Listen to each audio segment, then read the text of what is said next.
উত্তর কোরিয়ার জঙ্গলি প্রেসিডেন্ট।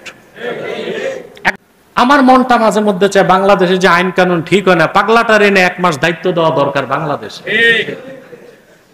এগুলো দিয়ে হবে না যেগুলো বসছে, এই পাগলাটার 1 মাস। এমন জঙ্গলি মানুষ, জানি না এগুলো কি কৌতুক কিনা। ওর বাবা যখন মারা গেছে আইন করছে কেউ হাসতে পারবে না, হাসলে গুলি। ওর বোন যেরকম চুলের কাট করে ওরকম কোনো মেয়ে করতে পারবে না, করলেই গুলি। ওর মানে প্রথম ছোট শাস্তিটাই কি? গুলি। মাঝে মধ্যে বিরক্ত হয়ে মনে করি আমাদের দেশের কোন একটা সেক্টর তো ঠিক নাই। কথা বলেন, আপনি ঢাকাতে ঢুকবেন, সিটি হাট হচ্ছে গুলিস্তান। এখন বিদেশিরা এসে বঙ্গবাজার যায় মার্কেটিং করতে, গুলিস্তানের চিত্র দেখে ওরা ভাববে না যে এটা কি কোনো দেশের রাজধানী?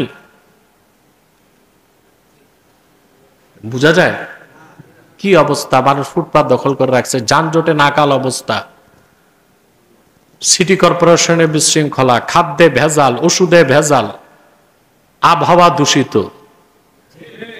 খাদ্যে ভেজাল, সব জায়গায় লুটপাট চাঁদাবাজি। কি অবস্থা! এটা কি একটা দেশ নাকি? একটা প্যারালাইজড স্টেট। বাংলাদেশ একটা প্যারালাইজড স্টেট, একটা অচল রাষ্ট্র, একটা বিকল রাষ্ট্র।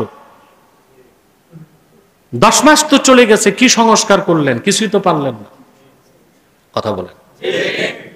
তো যদি বছরে একটা সংস্কার হয় তাহলে 10টা সংস্কারের জন্য তাদের থাকতে হবে 10 বছর। কত বছর? বাহ, কি মজা!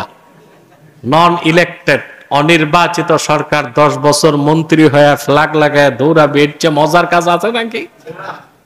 এই জন্য তার ছাড়তে চায় না। হ্যাঁ, এটাকে বলা হয় ইক্তেদার কি লালিচ, ক্ষমতার লিপ্সা সোয়ার হয়েছে এদের উপর, বুঝলেন? এই জন্য তালিবালি করতেছে কিভাবে দেরি করা যায়। এর চেয়ে ভালো শখ সংস্কার হবে। আমার দৃষ্টিতে কৌতুক হিসেবে বললাম, উত্তর কোরিয়ার জঙ্গলিটারে এনে 1 মাস দিলে দায়িত্ব সব ঠিক করে দিবে, বুঝলেন না? একেবারে বড় বড় কালপিট অপরাধী দুর্নীতিবাজদেরকে সাভার স্মৃতিসৌধের মাথায় নিয়ে বসায় ট্যাঙ্কের গোলা দিয়ে উড়ায় দিবে। এছাড়া বাংলাদেশ কেমনে ঠিক করবেন? এ হচ্ছে জঙ্গলি পদ্ধতিতে ঠিক করা, আরেক হচ্ছে ইসলামী শরিয়া আইনে দেশকে চালালে দেশ ঠিক হয়ে যাবে। কথা বলেন। আফগানিস্তানে এখন আর আফিম চাষ হয়? কি চাষ হয়? জাফরান। সুবহানাল্লাহ। আগে চাষ করতে আফিম, এখন চাষ করে জাফরান। আগে কবাবে হাড্ডি বেশি থাকতো, গোশত কম, এখন কবাবে গোশত বেশি হাড্ডি কম। আর আমাদের দেশের কবাবে খেসারির ডাল ছাড়া কিছু নাই, না হাড্ডি আছে না গোশত আছে, কিছুই নাই। ও যে মানুষ কি খাচ্ছে মানুষ নিজেও জানে না। তাও রোডের পারে যে স্ট্রিট ফুড বাংলাদেশে দেখছেন, এই যে চটপটি খান, বটবটি খান, এগুলোতে মানুষের কফ, থুতু, নাকের সেলেসমা সব আছে, এগুলি মজা করে খাচ্ছে। আপনাদের খাসলটটাও এমন হয়ে গেছে, এগুলি মজা হয়, ঠিক কিনা? সম্মানিত শুধু, অতএব এই নেতৃত্বের ক্ষেত্রে সংস্কার আনতে হবে।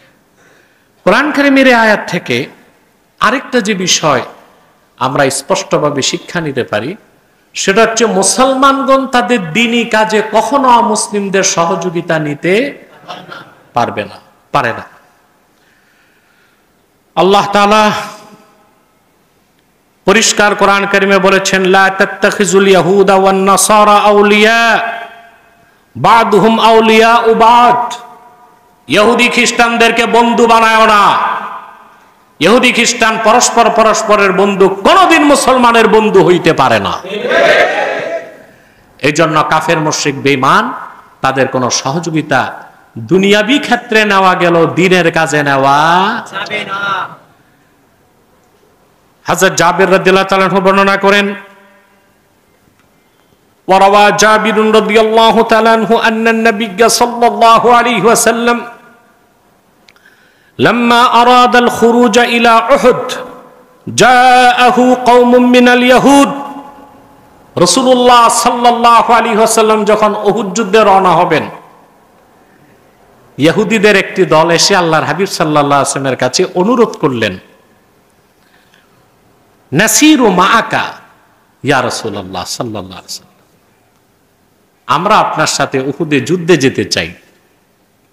তো উহুদের যুদ্ধ ছিল মুশরিকদের বিরুদ্ধে, কুরাইশ কাফেরদের বিরুদ্ধে।